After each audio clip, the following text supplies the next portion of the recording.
Rappelez-nous alors là, un petit peu l'esprit de cette cyclo-Trans-Europe. Quel était le projet d'origine? Le projet d'origine, c'était d'aller à Moscou, de faire Paris à Moscou, parce que c'était tout au début des idées des véloroutes et des voies vertes.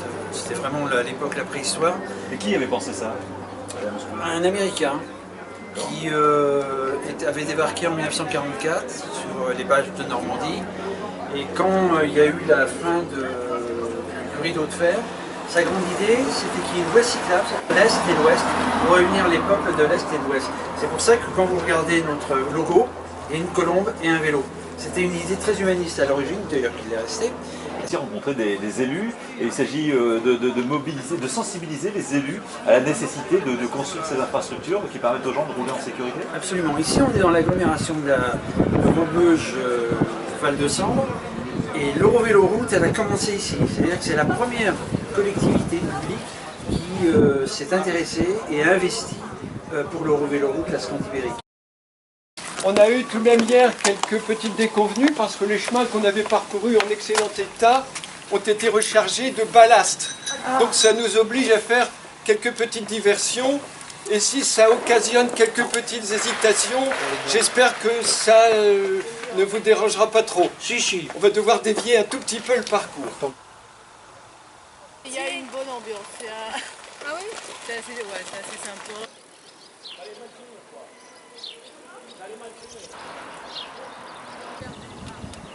Ici, ils sont déjà là.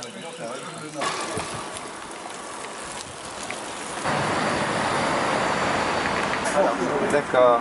Derrière, donc, la cathédrale.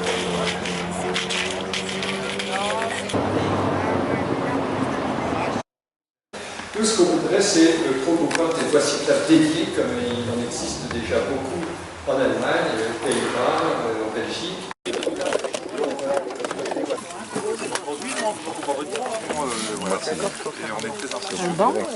Alors c'est l'occasion, oui. C'est du tout-terrain.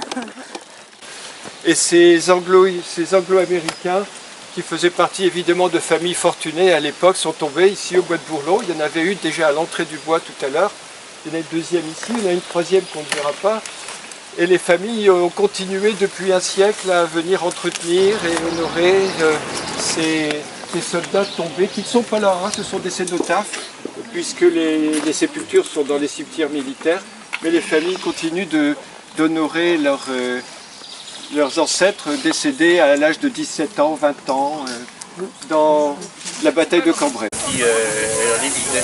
Moi, lorsque j'ai vu me doubler, j'ai freiné. Donc la DAF, c'est des antennes un peu partout dans la région. Et là, donc on a une antenne sur Arras. Puis je suis amené à circuler tous les jours à Arras parce que je suis coursier à vélo sur Arras en fait. Donc je vois les aménagements cyclables. Là depuis septembre l'année dernière, le cœur de ville à Arras est passé en zone 30. Pour ceux qui découvrent Saint-Laurent-Blangy, qui est, je pense, une des plus belles villes du Pas-de-Calais. Si c'est pas le maire qui le dit. Au monde. D'ailleurs, voilà, faire la convention avec la DAF, mais au-delà de cette simple convention, c'est surtout faire en sorte que dans les esprits, dans les têtes des uns et des autres, on puisse appréhender le partage autrement. Il y a eu 2 crevaisons derrière. Encore loin? Aucune réponse. Oh. Encore 3 jours. Mais où est la gueule? Où est la gueule?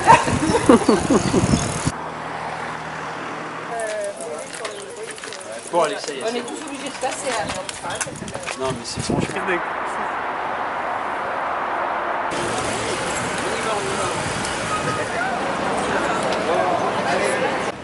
Alors ce que je vous demande, ce qui est important, c'est d'utiliser les sas vélos.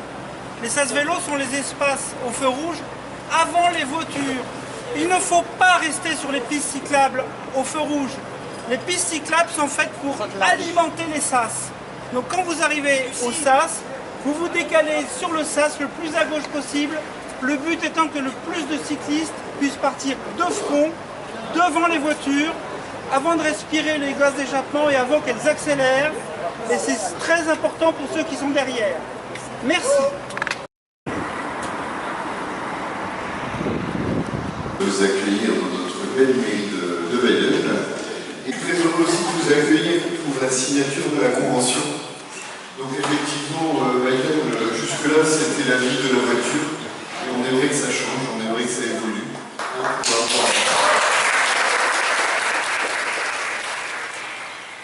C'est un enjeu touristique, économique. Absolument.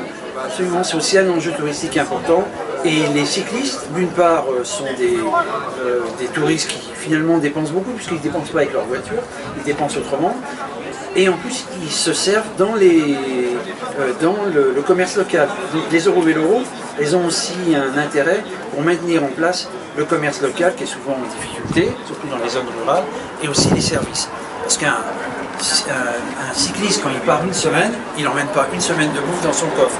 Il faut qu'il achète à manger tous les jours.